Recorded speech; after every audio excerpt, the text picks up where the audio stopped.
Hi, hello, welcome to Leap Taken. This is Mika. Here at Leap Taken, I talk about all things witchy, craft related, law of attraction, manifesting, esoteric, and everything else in between. And today I want to talk about a subject that's maybe not a lot of you have thought about, but situations arise and you might want to start thinking about this if you're a practitioner or a witch, spiritualist, if you will. How do you do work for others? How do you do that? How do you conserve your energy? How do you separate opinion from, what's happening, the messages, and all that sort of stuff? How do you do work for others? So, okay, I'm just going to go through my top list on what I think you should do. Full disclosure, I have done work for others several times, friends, family. I have not exchanged money or anything at this point because I wasn't there yet. I'm there now, but I wasn't there before. But anyway, moving on. That's not what this is about. I just want to sort of help you for where I had been up until a little while ago. For a while, I was in a space where it's not that I lacked the confidence. It's more like I didn't see that as I didn't want anything from the person other than for them to follow up, and let me know that everything was okay. I don't want to say I did it from the goodness of my heart because I believe you could be paid, whether it's through bartering or actual physical money, and still, care about the work and care about the person. So I don't want to say that, but at the same time, for me, it at the time, whenever I did it, it was just to me in the same way of helping. In the same way, if I know how to track down a specific resource, I would track it down because you're my friend, or you're my cousin, or you're my sister, or whatever the situation is. So, moving on. How do you do this? I'm going to tell you the most important part is self-care. You have to practice self-care. It is going to be super important. I don't care if you're just doing something one time and you probably won't do anything for a long time. That one time is a lot of energy because you are bringing up from your core, your magical essence, deep inside. You are bringing that power, that sense of creation, all of that up to the forefront, to be able to tap into that power. So it's going to be super important. It's going to be super important that you are able to uh, sort of rejuvenate and replenish that and, kind of balance yourself out before and after you do the work. So self-care is super important. And by the way, I call it a ripple effect. When practicing magic, there's a ripple effect. Sometimes afterwards, you can feel depleted of your energy, sleepy, tired. Some people even get a little moody. You just kind of need that downtime. The old ways, a lot of times witches of the past, even if they didn't refer to themselves that way, they would kind of separate from everybody for a bit, maybe before doing some spell work or afterwards. You need that time, and that's okay. So self-care. I talked about balance, balancing your energies. Use crystals, meditation, whatever balancing rituals you already employ or develop some, including using, holding crystals and meditating. Maybe there's music therapy that you prefer, aromatherapy. All those things are going to be helpful to sort of balance you out because the balancing part is going to be important so that you don't mix your energies, or more important, your opinions, with the work that you're doing for someone else. So that's why that's super important. And by the way, to answer that question, if you're balanced, you're kind of, you know who you are, you know where you stand on XYZ. It's not a matter of you injecting that into the spell or into the reading or whatever work that you're doing for someone else. Since you are secure in where you stand on any specific issue or any situation, it's not, and balance with your ego as well, then you can just look at the information in front of you, whether it's a card reading or whether it's, visions or, whatever your deal is, however, the work you're doing, whatever reading or you know what I mean, whatever you're doing for that person, you can distinguish this is not about you or for you. This is specifically just for someone, that person you're working for. And when you have that inner balance of having your ego in check, your energies aligned, it's easier to function in that capacity. Okay, so having a clear understanding of identifying intuition versus your thoughts or opinion. I want to explore that because honestly, that's, besides ego, the biggest obstacle for people who are trying to attempt to do work for others is separating, how you feel, your opinion, versus your actual intuition. So there's work that needs to be done in order to get to that point. I used to write about this a lot on my blog at leaptaken.wordpress.com. Just understanding your intuition, because honestly, that was a pivotal moment in my life when I recognized my intuition, first of all, that I have access to it. And once I started tapping in, listening to it, and letting it guide my decisions in my life. I'm not telling you that everything was perfect. I made some mistakes. There were times I thought I was listening to my intuition and I was really just buying into my fear and anxiety. I talk a lot. I write about that a lot over at my blog as well. But doing that work, sometimes falling on your ass, let's just be honest, sometimes things just being one catastrophe after another, and it's like finally, like basically, bricks had to fall, metaphorically fall on your head for you to get the point. I've gone through that, by the way, so I know. To understand the difference between what I feel, what I think, versus from my gut, my intuitiveness really, taking over. And I like to say and remind you, your intuition is not always a blaring siren alarm. It's the whispers, it's quiet, it's this like nudge. Listen to that. Learn to get into that. Learn to pay attention. And when you don't pay attention to that, be wary and remember, concern yourself with understanding the consequences of that so that you don't keep doing it. But once you master that, it's a skill, because a lot of us are taught to ignore it, especially women. You're taught to just be nice. We're taught to be nice. So if you're being nice, you could be ignoring from girlhood. You're taught to, oh, it's okay. Everybody's telling you to hug Uncle so-and-so or, Miss so-and-so. You can tell she doesn't like you, your mama, and everybody else, but, your mom tell you to be nice, be respectful, and all that crap. So, when you want to just scream, she's stealing from you or she's sleeping with your man or whatever the situation is, you get a bad vibe. You know it. That's your intuitiveness taking over. But a lot of us are taught to silence ourselves so we don't make waves. That's a thing. Y'all know what I'm talking about, unfortunately. So about intuition. If intuitively you really feel it's a bad idea to do the work for somebody else, if it doesn't feel right, I have had a recent experience where it's not so much it was a no, it was more like, this is why I like to check in and do a reading with my ancestors prior to doing work, because they basically directed me in a different direction. Instead of me doing some work, they said, hey, you need to pass on this message instead. And it made sense to the person. I felt guilty at first, I'm not going to lie, because I was like, well, I said I was going to do this and do that.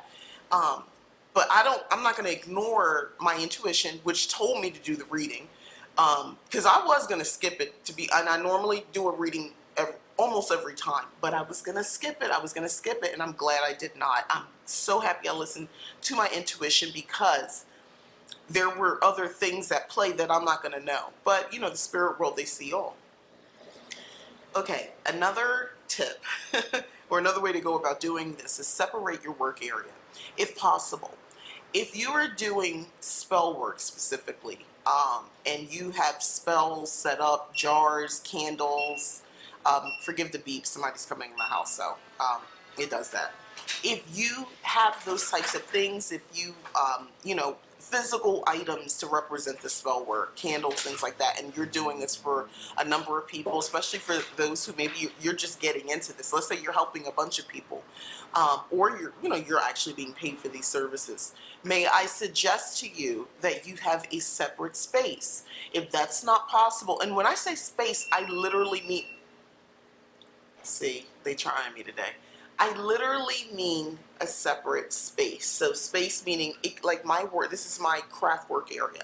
So maybe over on this side, on the left side, that's the space that I could use for those physical elements that are represent for someone else, for somebody else work.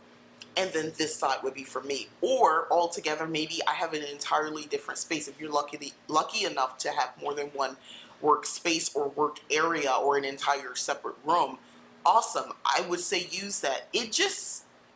There's different energies that play. So from your own stuff and where you go, to do your work for yourself, your family, and all that sort of stuff, it might be important for you to separate that, to just not mix up those energies, especially if your work area, you're working with a specific goddess or a fair, the fae or whatever your deal is, house spirits, all that sort of stuff.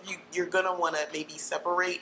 Now, if you're gonna want to cleanse that space often, so you're gonna, do your sage, your Palo Santo, you like your purifying incense.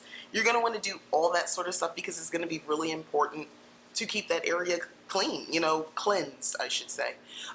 Physically wiping it down, using some sort of Florida water or whatever wash that you create, spiritual wash, metaphysical wash. I would wipe down that area as well. And then use sprays and things like that as well. I have a pretty cool one that came in my kit from Goddess Provisions, Clear, Ground, and Protect. So this is a good one. I know it's like a holographic label, but anyway, that's what that is. So I would suggest maybe using things like that often, like almost daily. Every time you sit down, cleanse the space. And when you're done, possible, cleanse the space as well. Just so you're kind of doing a reset. And then do deeper cleansings, in between periodically, weekly, monthly. It depends on how much work you're doing for other people as well. So you can use one physical space and, keep their jar, keep their candles and so forth. That's perfectly fine. As long as you understand that you have to stay on top of that. You can't kind of let that go. That can, well, I'm sure you guys, hopefully you understand the ramifications of not protecting, cleansing, and grounding energies where you do work. Things can get a little, I like to say, wonky, right? All right, so the other thing is, now I got you through the prep, the before, during, as far as yourself, where you are. So let's talk about the actual work.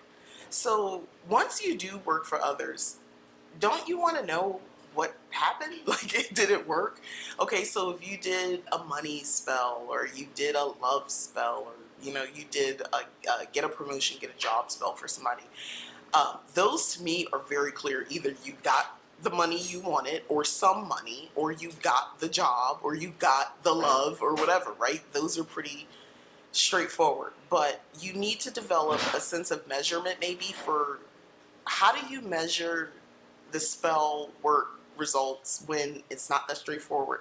So if someone is saying, hey, I'm going through all these issues, but they're not giving you a lot of detail, so they want a general,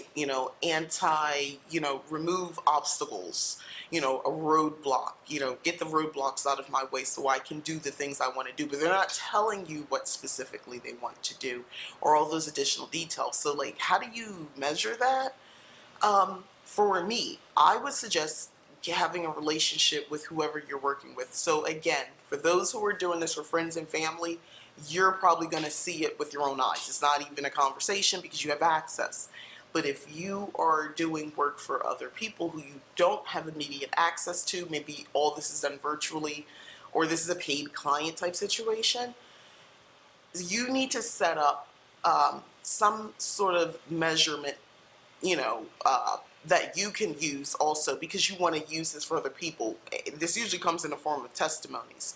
So people write testimonies and, they can write them directly to you. You can save them. I see this all the time. People screenshot them and they'll post them on their social media account for, however they represent themselves online as a work, spiritualist, worker, witch, or whatever. So testimonials. So you might require within reason, someone to maybe give you a testimonial follow-up, if you will. So when you do the work, you obviously would meet with them initially, maybe twice, because the first time could be a reading. And then the second time to get a little bit more detail. Maybe they have to do something before you do the work. You might have gotten a message like I did. I needed to deliver a message first. Depending on that, then I could do additional work for that person. So if they never do it, then you don't do the work for them. You see what I mean? So there's like a period of time, the first meeting, the second meeting, and then you actually do work for them.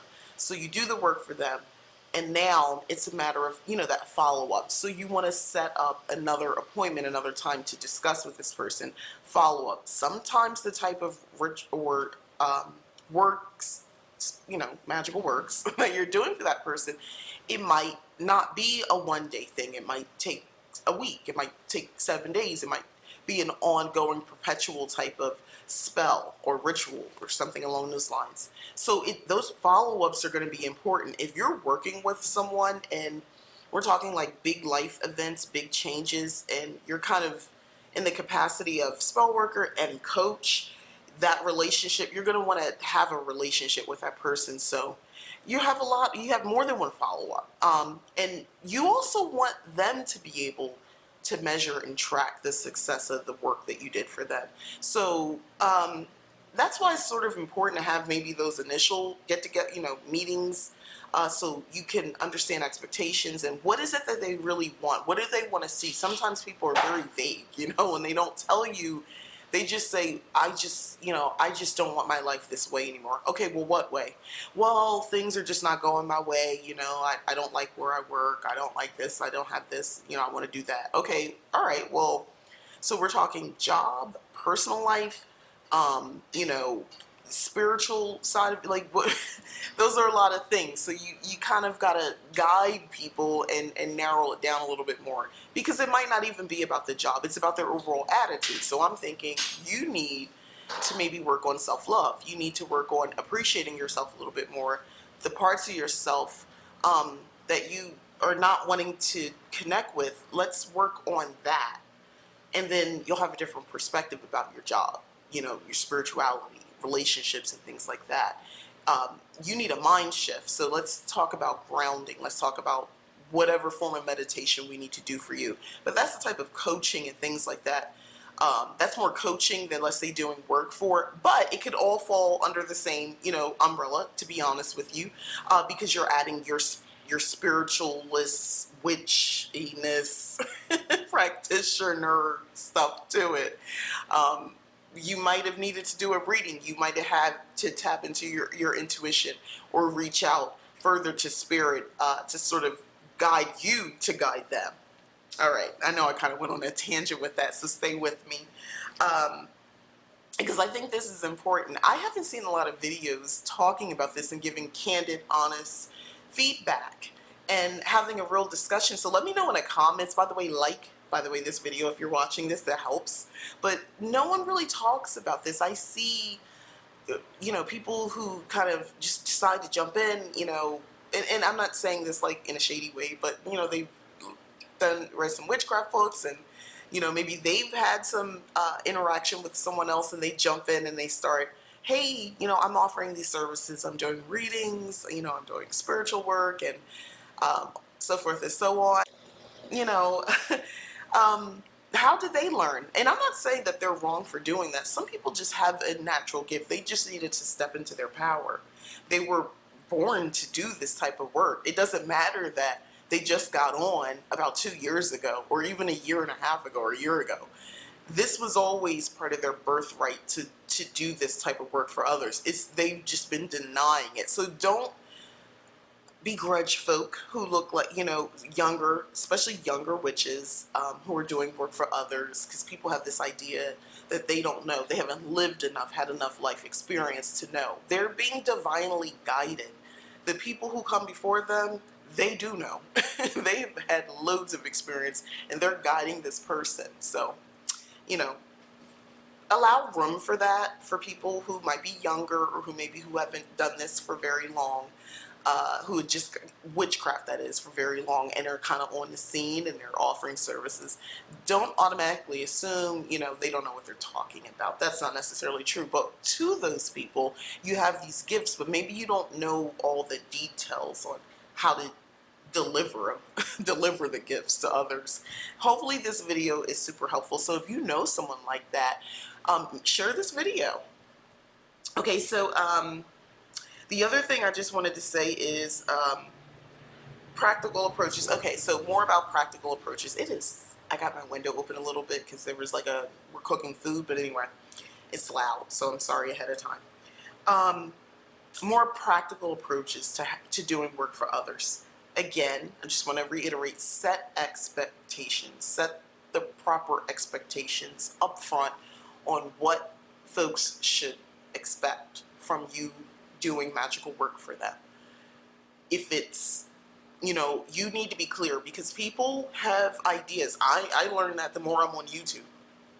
People have very definitive ideas about what they think magic is.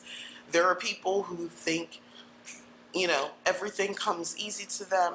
That's it. They don't have to do anything. They don't have to change their mindset. They don't even have to really believe, but you're supposed to be magical, so just make it happen. All right, so no. So also, you have people who come into it who maybe aren't like that, but at the same time, what they're asking the work for just doesn't make any sense for their life. And you know that. And it's not even an intuitive thing or you being a witch to know that. You can just you can look at the situation and say, no. A woman comes to you when she really wants to have a child, and there's no man in sight. There's absolutely no man. Her finances are shaky as all heck, and you know that because she's told you. She's living with government assistance. Like, it's just not a financially stable situation. Where she lives is not, great for raising children. Basically, you're talking to somebody in poverty. Let's just be honest. And they're telling you they really want a child. Yeah, I'm going to be concerned about, because let's just, and I'm tangent coming. In a situation like that, we're not talking about somebody who just wants a child. We're talking about somebody who wants to be loved. Clearly, their life and several other things, economically speaking, where they're living, other relationships, I would dive into that as well. Get a little bit more information as much as you can about family, because there's something else going on here. This person wants to be loved. And what do babies represent to a lot of women? Unconditional love. So they're saying they want this, but it's really a different conversation. That's just surface.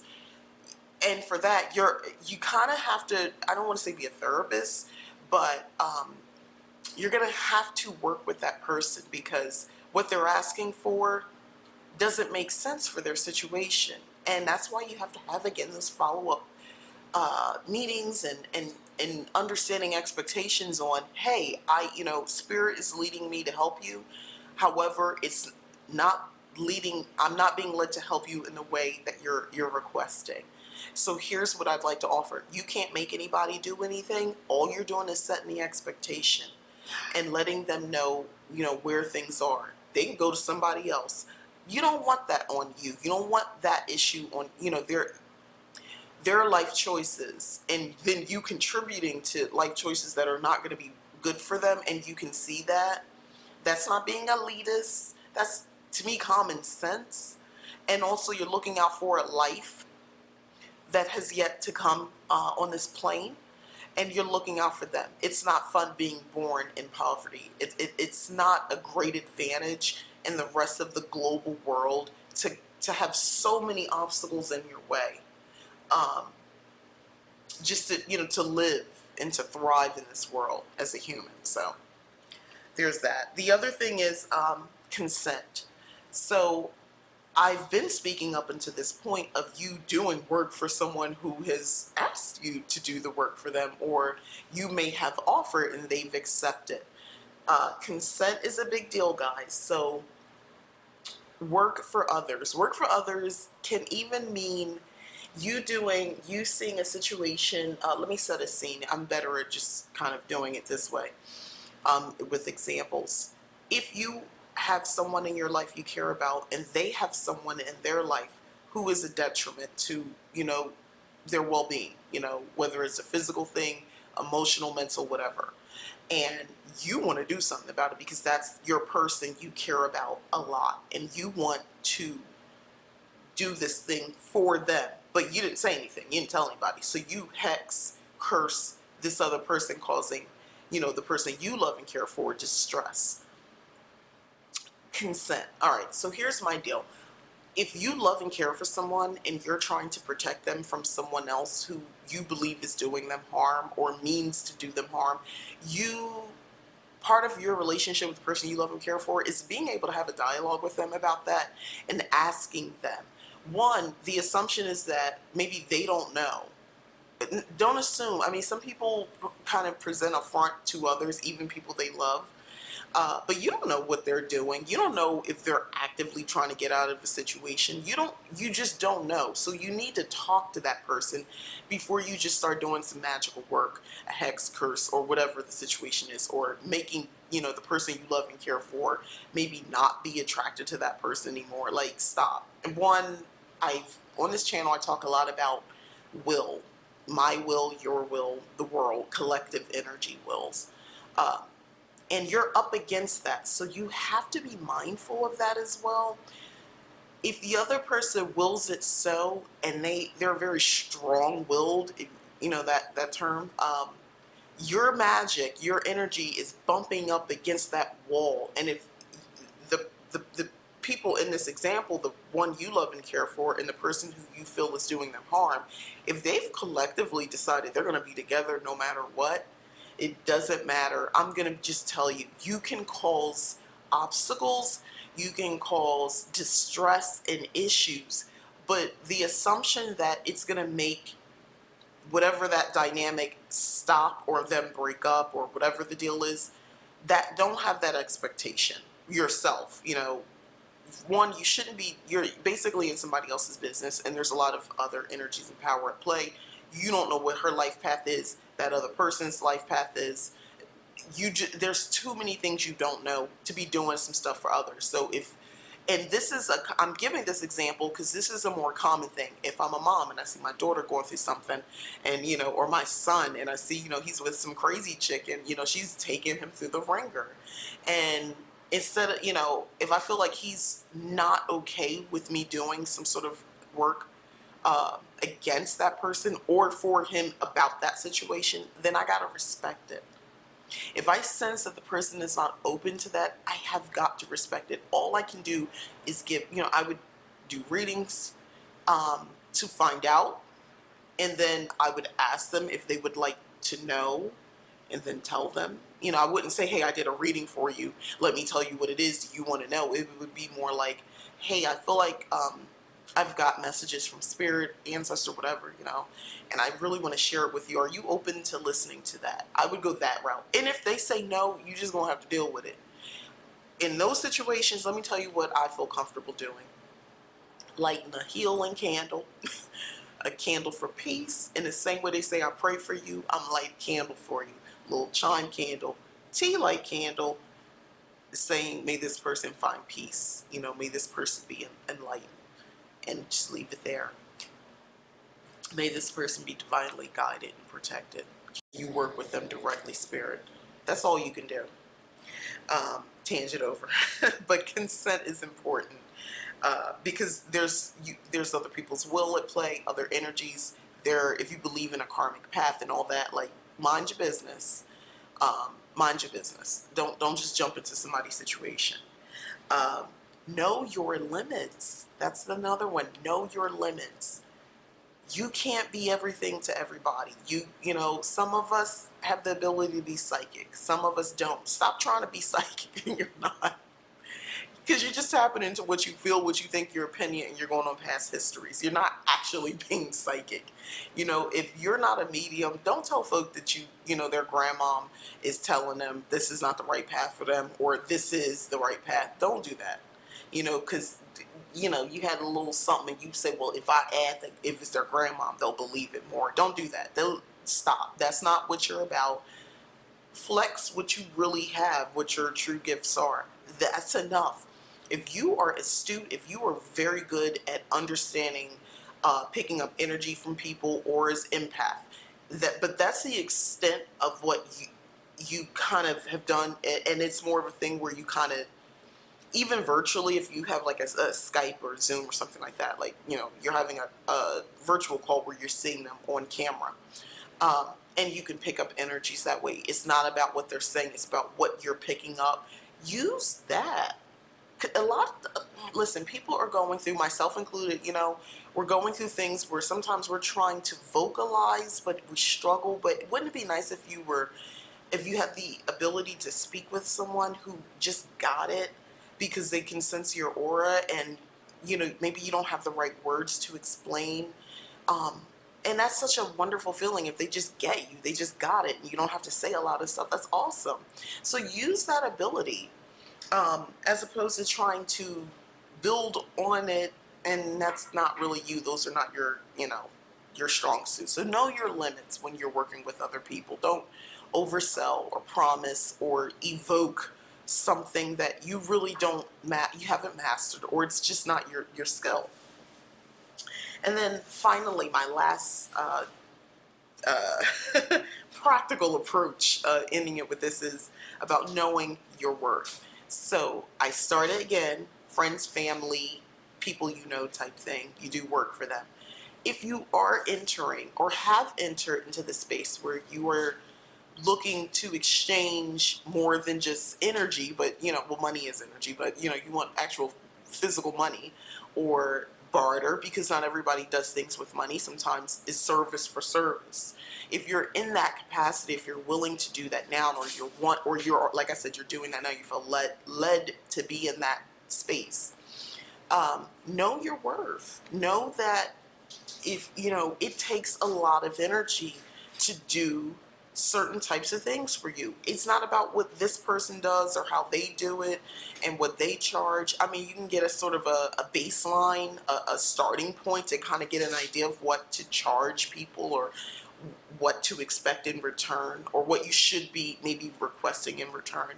But do know that if you do any type of work for someone, spell work specifically, and afterwards you feel physically drained, where you need to go lay down and you need to tap out, you need several hours or a full day to recuperate, your pricing will need to reflect that, because you just took time out of all your business, your stuff, your time with your family, friends, or whatever else you're working on. So you need to allot for that. What they say, time is money. So you need to make sure that you know your worth. Know that you're allowed to charge for what you think is appropriate based on your skills, what you're offering, and what they're requesting. So make sure that you're comfortable with that. And those are pretty much my tips, suggestions, and sort of outline on how to do work for others. The actual meat and potatoes of the spells and rituals and readings and whatever you're doing, well, that's for you to decide. Because you do a spell for this purpose, you do a spell for that purpose. You might use tarot cards, you might use runes, you might use shells, you might it depends. So that part's up to you.